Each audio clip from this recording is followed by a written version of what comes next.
and welcome to MASHmouth, a podcast covering every single episode of the hit 1970 sitcom MASH. I'm Ethan. And I'm Vanessa. Today I wanted to tell you all about how doing the show has ruined my Google and YouTube algorithm. Tell me. I have gotten nothing but some hot recommendations to watch these MASH compilation videos of people from I've clicked one of these. I've been trying not to watch them because I don't want spoilers, as insane as that sounds. So, people have been posting these as recently as a few months ago, and it's driving me wild because A, it does mean that there is still an active fan base for this show. Yeah. And B, it means that they're using YouTube and making some hot shipping videos and whatnot, which just brings me joy. I love that the show is so old, but still kicking. Oh, that's so funny. Yeah, I feel that because me too. I can't remember for the life of me who it was, what the name of the channel was, but we'll link it in the description of this episode when I find it. But I think I sent it to you. There was this doctor, an actual doctor, who was analyzing scenes of MASH and being like, this wouldn't happen in a hospital setting. This could never, ever happen. And I thought that was so funny. And I love it. I love that so much. And not only that, but I've been getting videos, and this is how I know people are young and watching MASH, because I've been getting video recommendations of MASH scenes that butter my biscuit, stuff like that. Yes, this is literally one of the compilation videos that I came across.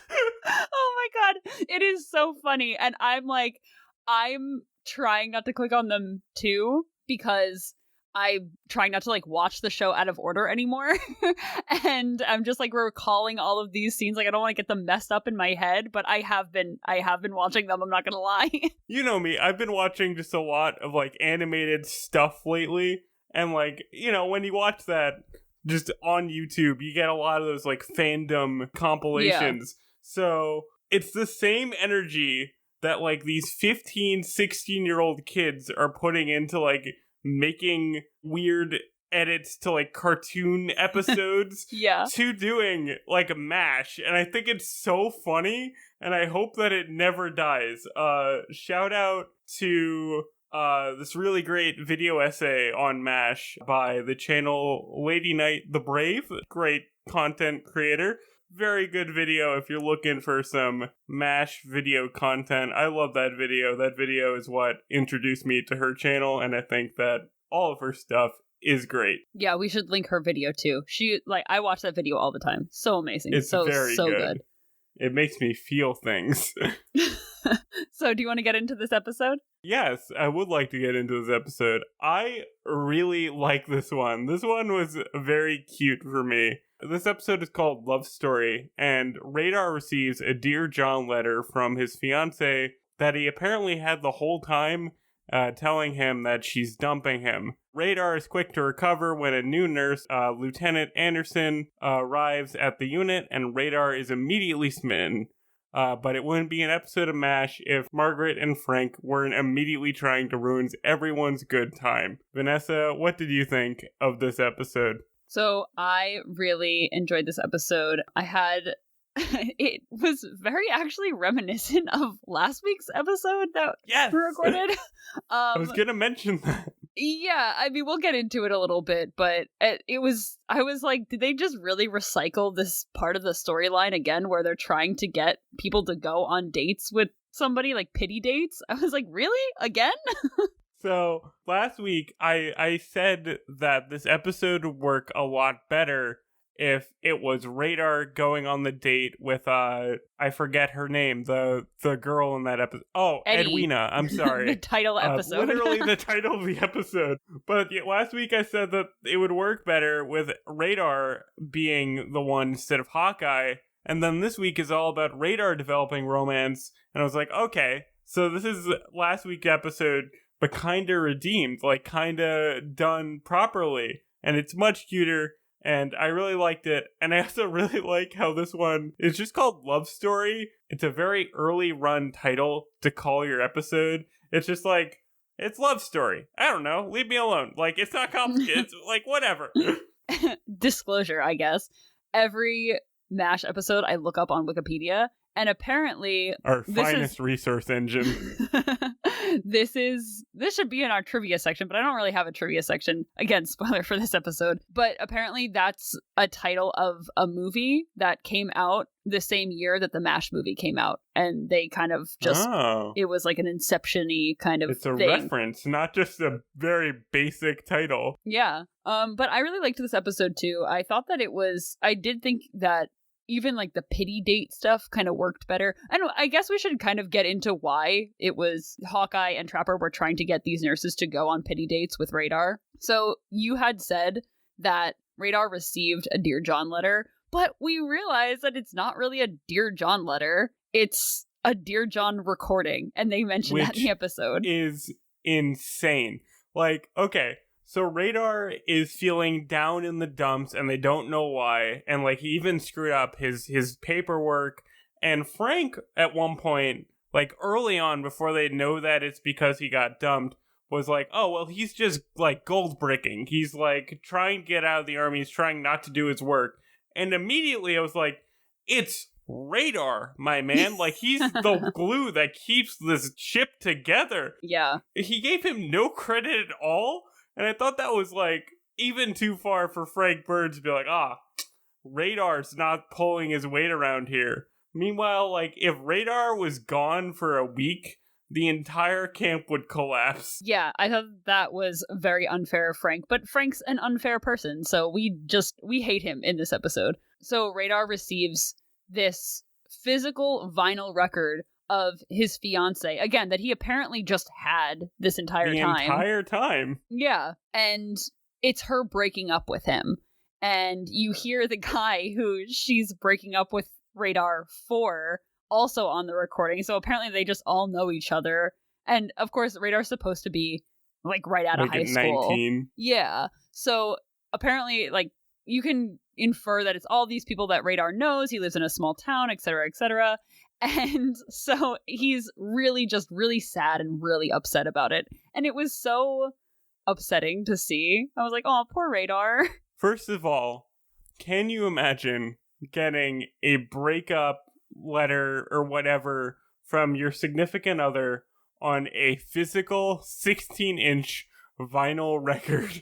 No, that would I can't. Be insane. Like, do you keep that? Like, is that a piece of memorabilia now? Like, I guess in the 50s, people were more inclined to throw out records, but now vinyl is such like a collector's item that I just imagine Radar, like 50 years in the future, his kids are going through his like record collection and they find this 16-inch record.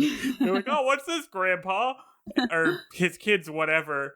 And he's just like, oh, that's my fiance breaking up with me. Do you want to listen to it? Yeah, honestly, that was so crazy. And I noted down when I was watching the episode, I said, is this the 1950s version of like a voice memo text?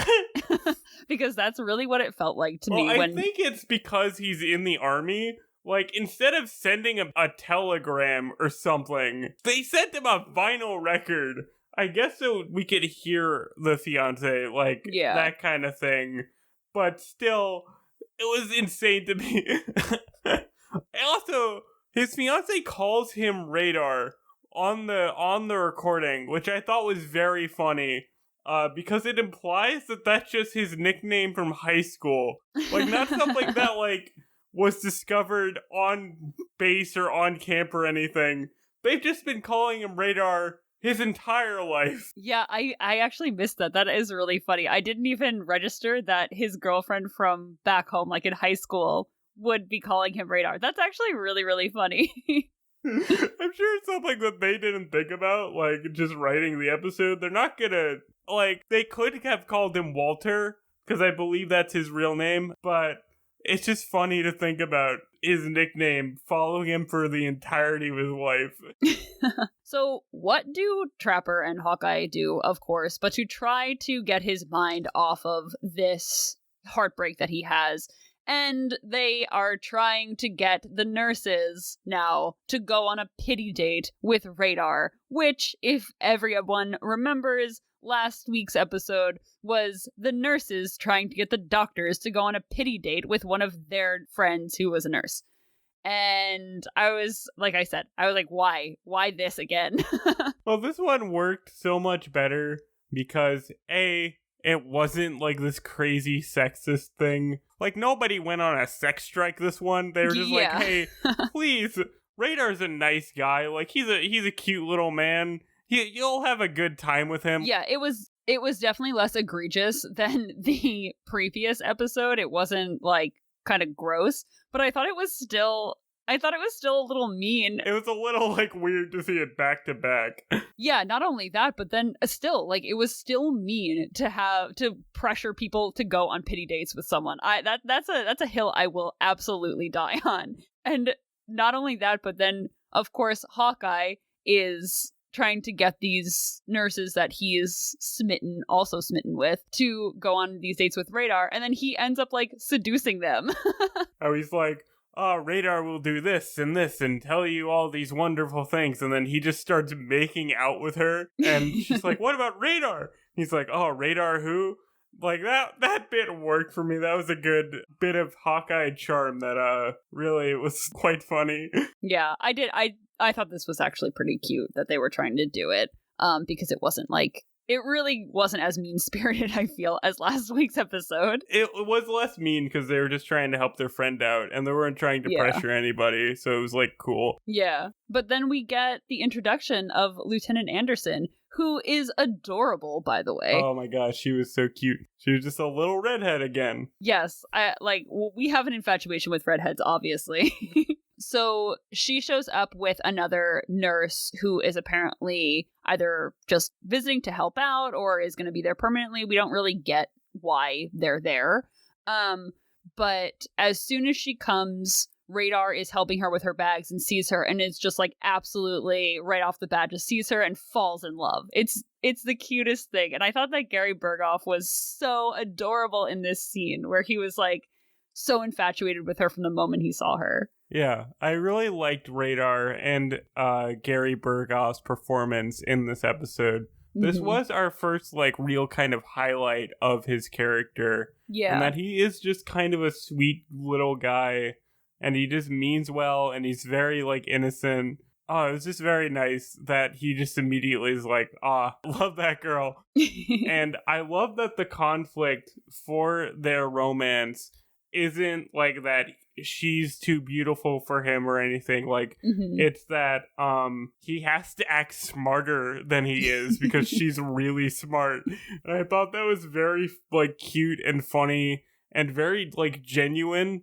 Like, of all the things to pretend to do to get a woman, like, pretending you've read Tolstoy and listened to Bach because she likes Tolstoy and Bach, like, that's definitely in the more wholesome end of things. Yeah, for sure. But to kind of put context into that, so Hawkeye is kind of introducing himself, and I really liked when Hawkeye was introducing himself to Anderson that she was very much like resistant to his quote-unquote charm and his like Hawkeye ways, because she had heard about his reputation, and she basically was like, yeah, no thanks, like, don't try it, dude. That's when Hawkeye kind of finds out that she is this really well-read, smart young woman, and I loved that. And so he takes that information back to Radar and is like, listen, you gotta be smart for her. She's gonna expect you to know things. Which, you know, maybe not, who knows, but I thought that it was really funny when they were like they were coaching him. I really loved that scene. What did you think about it? Yes, this whole bit where they're trying to teach him just random phrases to sound smart that like mean nothing. When they actually go on a date, he just parrots back without really thinking about it. I thought it was very cute. It reminded me, and this might be a weird connection, but I've been watching a little bit of Seinfeld, and just like the way he went about this. It was kind of like a more well-intentioned George Costanza. Like on Seinfeld, George will just, from the episodes I've seen, I have not seen a lot, will just kind of like say things and do things because he thinks that the things he's supposed to say, just the way it kind of worked, it reminded me a lot of that character, but without like the cynicism of Seinfeld. Yeah. It was very wholesome. Yeah, I was gonna say that is like this whole thing was like pretty cute and pretty wholesome. I really liked it. It was a very sitcom-y kind of thing. Yeah, absolutely. It's definitely like an old sitcom too, because obviously, you know, you don't have to change yourself for someone to like you and all that kind of stuff. But that is very much like an old kind of sitcom thing where it's like, I have to impress this person that I really love by being exactly like what that person likes and whatnot. Because everyone wants to date a version of themselves. But it's really sweet. And so I do have a story though to like get a little bit sidetracked. I told you this. So when Hawkeye and Trapper are coaching Radar, and then subsequently when they're sitting at the table and Radar is kind of trying to like put the moves on Anderson, Hawkeye says, oh, when she mentions Bach, just go, ah, Bach. And it's like, it's played in a really cute way. And of course, Radar kind of fumbles it because he says it at the table and she says, okay, what about Bach? Like, what does that mean? Because it doesn't make any sense in context. The story relates to the ah, Bach. So one time, this is a really quick story. One time I was driving and I saw someone's license plate say, ah, Bach. And I was like, oh my god, that's from MASH. See, it's everywhere. People are still fans of MASH and it makes me happy. Ethan, I cannot tell you, I freaked out. I literally freaked out. I was like, no, that's from MASH. And then I looked it up later when I got home and I was like, is this from something else that I just don't know about? And it wasn't. Like the only thing that came up was really Bach from MASH. Oh my god, it was hysterical. If I ever learn to drive, I'm gonna have my license plate be an ultra obscure like reference to a single episode of television. That's very funny. I love that story.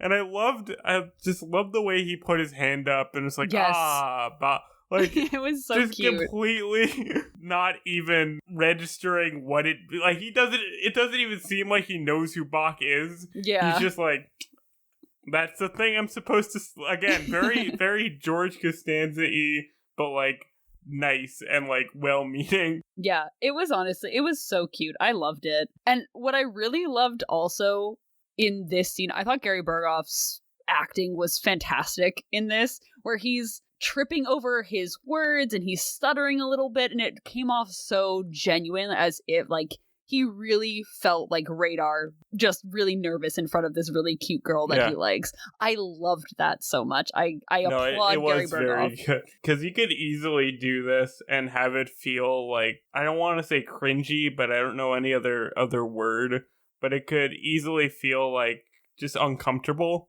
Yeah. But this felt just very sweet. It wasn't like played for look how much of an idiot Radar is. It's played for like, look how much he's trying. This whole episode he's just trying. Yeah. And it was very nice.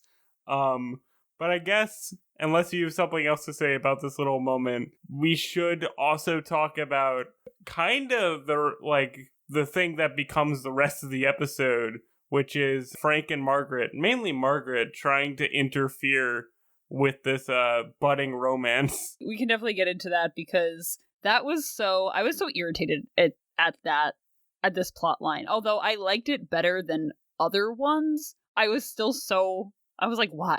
Do we have to do this again? Really? Because they more or less solve the Radar romance. Like, it's kind of done halfway through the episode. And then the rest of it is Margaret is mad that Radar is dating Anderson for like no good reason, and they even point out the hypocrisy in her. Like, I understand her character not wanting her nurses to be, what am I trying to say? I don't know. I think what you mean is like, I think we've mentioned it on the show before, that Margaret, at least for me, like my interpretation of Margaret's character, why she's like such a stickler for rules and stuff, is that she doesn't want her nurses kind of distracted by the doctors and the other guys. Like, they're there for, you know, to provide aid. They're there on their own volition because, like we said, there's no compulsive draft for women to join the army. So, you know, she wants them to be doing what they're there to be doing, and she doesn't want them distracted.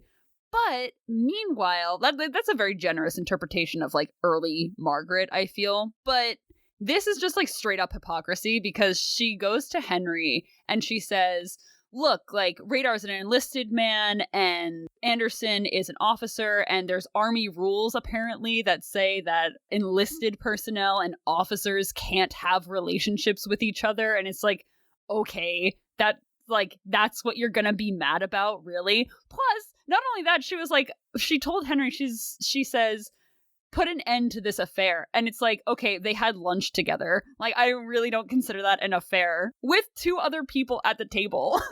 And like barely flirting too. Yeah. Like, Radar again was fumbling hard. It wasn't like they were making out at the table. Like, it wasn't extreme or anything. They were just literally talking, and if you were 5 feet away, you probably wouldn't understand what was going on. Yeah. But they acknowledge that Margaret's in an affair with Frank. Yeah. And, like, that she's just being a hypocrite the entire time. And it's the worst kept secret ever, because she keeps trying to be like, oh, I don't know what you're talking about. But literally everyone knows about it. So, yeah, this one was kind of frustrating from for sure. the antagonist's point of view. Like, it didn't really have a valid reason for them to try to stop this relationship from happening, other than to be annoying people for the episode. Yeah, I have to agree. Like, it was just like, okay, yeah, great. Sure, there's this one rule and that's what you're gonna really harp on. Like, really? So then Hawkeye says to Henry, he says something along the lines of like, I would like to see what would happen, like, if someone tried to break up her and Frank, or something along those lines. And basically, to get back at Margaret for being kind of a jerk, Hawkeye and Trapper make sure that her and Frank can't have sex for the next like couple of days, like to weeks, or about that time. And that just whole thing played really, really funny to me, because usually I don't like when Hawkeye and Trapper really kind of like tried to exploit Margaret sexually almost, and it didn't come off this way in that kind of prank. And I really liked that. This time it was pretty justified, because it was making her live in the world that she's trying to have Radar be in. Yeah, exactly. They're making her stay true to her word, which is a much better kind of vengeance. Yeah, it's like, here's a taste of your own medicine, and yeah, that's it was what I mean. Completely justified. And I feel like you don't get that a lot in the early episodes. A lot of the stuff is not really justified all that much, but this definitely was. Again, a few episodes back, they stole Frank's blood for no good reason. But also, I noted in this episode, they drug Frank yet again. We're 14 episodes in, and I think they've drugged Frank at least twice at this point. Like, yes. That's crazy. Because Frank is getting ready for a date with Margaret. He's putting on aftershave, and surprise, surprise, it's not aftershave.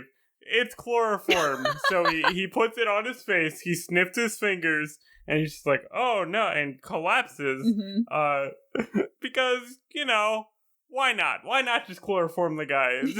Yeah, we've already stolen his blood. Like, there's nowhere they can go. This is only season 1. I really want to see how these pranks evolve and get more and more outlandish, because we're already pretty much at the peak of insanity with what they do to him. I also felt like this was kind of a done plot line. Like I said before, I feel like we have seen this at least 3 different times where they're like messing around with Frank and Margaret to get them to be like, okay, we'll back off, or okay, we're not going to do this anymore, whatever it is. But this one was like actually kind of funny. It might not come across in like what we're talking about, but this is one of my favorite episodes we've seen so far. Like, I had such a good time watching this one.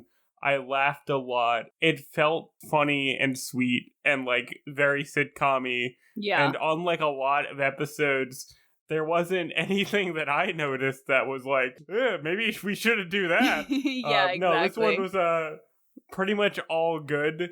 And I had a good time watching it. Yeah, and at the end, like it kind of culminates into Margaret and Frank being like, okay, like that's it. Like we're so done with these two. And so Frank pulls the covers back because he thinks Margaret's in her tent. And so he pulls the covers back on her bed and it's Hawkeye and Trapper in Margaret's bed. And I laughed so hard. Which is so funny. I love those two. And then Margaret comes back into her tent and she's like, oh, I've had it with these two. And then she looks and she's like, what are you two doing in my bed? And for me, at least, it seemed like Loretta Swit was trying hard not to laugh in that whole scene. And it just made it that much funnier for me. Oh, it was so good. I loved it. Yeah, this was a really good Hawkeye and Trapper being goofballs little moment because they're just in bed together. And when Margaret is like, what are you doing in my bed? Hawkeye just responds like, oh, well, the first one's too soft and the other one's too hard. Like he's Goldilocks. They played this this is a very cute episode. This thing that they did, other than chloroforming him, was like cute because they're just like lying in her bed, not doing anything, just looking at them, being like, hey, we're here. Yeah, they were basically like, okay, like, here it is. Are you guys going to back off or not? And so, of course, Margaret is like, okay, yes, like, I'll let the romance between Radar and Anderson happen, and I'll back off of Henry, etc., etc. Yeah, and then that's basically, honestly, kind of where the episode ends. We do get a little bit of an ending with Radar and Anderson at the lunch table again. And Anderson's just going off about, like, the super smart stuff about Bach and whatever, and Radar's just sitting there with like his head on his fist, like he's listening very attentively, but he actually fell asleep.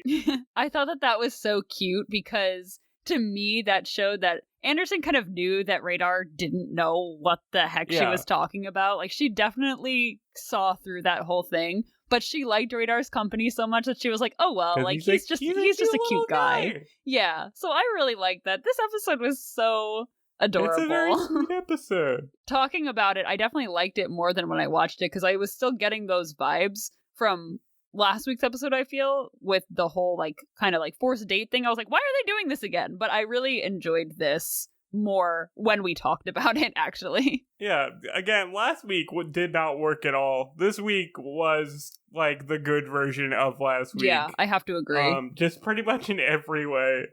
Which I think we did say that like whenever we get a bad one, there's usually a good one right next to it to balance it out. And I think that's very funny that these two episodes parallel each other so much. Yeah, I agree. Because it's literally basically a redrafted version of last week's premise, and it's pretty funny. So I don't really have any trivia for this episode. So do you have any favorite one-liners or anything really that we haven't discussed yet that you want to talk about? My absolute favorite line from this episode was when Margaret says, like, okay, I'll back off, and she's like, all right, get out of my bed. Hawkeye's like, all right, one more thing. Who's this man in bed with me? And she's just a little game that Trapper and Hawkeye play together while lying in Margaret's bed together. This is probably my favorite episode for them just being like absolute goofball shenanigan people. Their chemistry together is so good. I love Hawkeye and Trapper. I know that you are partial to who comes after Trapper, but like honestly, man, I love Hawkeye and Trapper so much. I think they're such a great duo. Yeah, they definitely feed off of each other so well, and you can really see it in this episode. I definitely agree with that. My favorite line, I had two favorite parts of this episode. One, my favorite line was when Hawkeye said, Frank, can you stop being so true red, white, and blue so early in the morning? And I thought that was so funny. I laughed so hard. And then my other favorite part was when Margaret leaves Henry's office and she salutes him, and Henry salutes her back, like almost like a compulsive thing, like just to salute. And he gets his hands stuck in his like fishing hat. And I loved that because I'm almost positive, like 99% sure that happens way more than just this episode. Like it happens more than once throughout Henry's run in this show. It's so funny. He always wears that fishing hat, always. And I really love that they like acknowledge the prop and have it be a factor. So just to wrap up, we'd like to give thanks to Jacob Fierbalco for being our technical consultant, Vanessa's sister Melissa for our awesome cover art. Our music and social media are linked in the description. And lastly, we'd like to thank you, our listeners. Until next time, listen to your favorite Bach symphony. Goodbye, farewell, and amen. Bye, everyone.